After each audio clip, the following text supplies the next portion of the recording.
طارق حمید کرہ نے گلستان نیوز کے ساتھ خصوصی بات چیت کی اور انہوں نے کہا کہ جموں کشمیر میں ریاستی درجے کی بحالی انتہائی ضروری ہے۔ انہوں نے اس بات پر زور دیا کہ حکومت کو جلد از جلد جموں کشمیر کو مکمل ریاست کا درجہ واپس دینا چاہیے تاکہ عوام کے حقوق کا تحفظ ہو سکے۔ طارق حمید کرہ نے کہا کہ کانگریس پارٹی اس مسئلے پر اپنی جدوجہد جاری رکھے گی۔ تو آپ نے سنا تھا کیا؟ کسی نے نہیں سنا تھا۔ 3 آدمیوں کے بغیر یہ کسی کو پتہ ہی نہیں تھا کہ 4 اگست کو اچانک سے پارلیمنٹ میں بل پیش ہوگی اور 5 اگست کو ایبروگیٹ ہو جائے گا۔ تو ایسی باتیں جہاں پہ اسٹیٹ کرافٹ ہوتا ہے، اسٹیٹ کرافٹ کی زیادہ تر باتیں جو ہیں وہ باہر نہیں آتی ہیں۔ تو ہمارے بھی کچھ جانکار لوگ ہیں جہاں سے ہم ایسی باتیں سنتے ہیں۔ نہیں، ایسا کہنا میرے واسطے واجب نہیں ہے۔ کون سے محکمے، میں نے اتنا میرے واسطے کافی ہے، میں نے کہا کہ وائٹل ڈپارٹمنٹس ہیں۔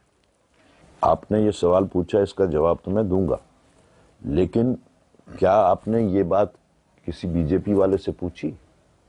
کیا بی جے پی اس چیز کی جواب دہ نہیں ہے کہ ایک سائیڈ سے وہ ڈھنڈورا پیٹتے ہیں کہ حالات یہاں پہ ٹھیک ٹھاک ہیں، ہم نے انٹرنیشنل کانفرنسز بھی کی، سب کچھ انڈر کنٹرول ہے، یہاں پہ کوئی پتھر بازی نہیں ہو رہی، کوئی کیلنڈر نہیں نکل رہا، کوئی ہڑتالیں نہیں ہو رہی، اور کچھ دیر کے بعد وہی جس ملٹنسی کو کنٹرول کرنے کے وہ دعویٰ کر رہے ہیں وہ کشمیر سے شفٹ ہوتی ہے جموں ڈویژن میں۔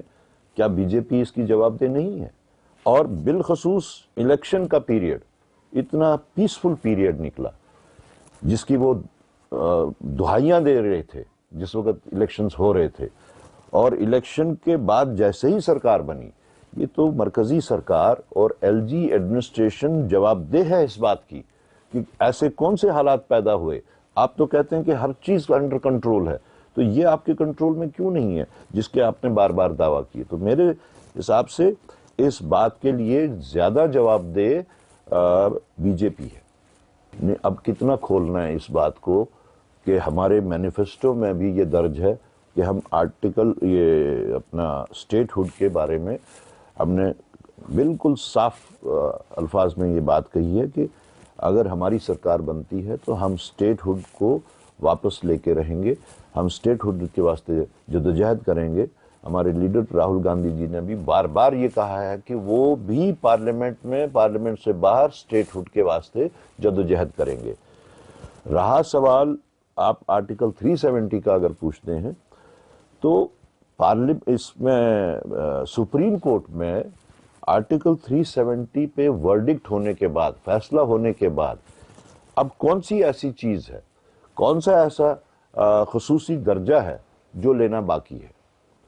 تو اس کے بعد اگر کوئی درجہ ہمیں ابھی تک نہیں ملا تو وہ اسٹیٹ ہوڈ ہے، اور اسی اسٹیٹ ہوڈ کے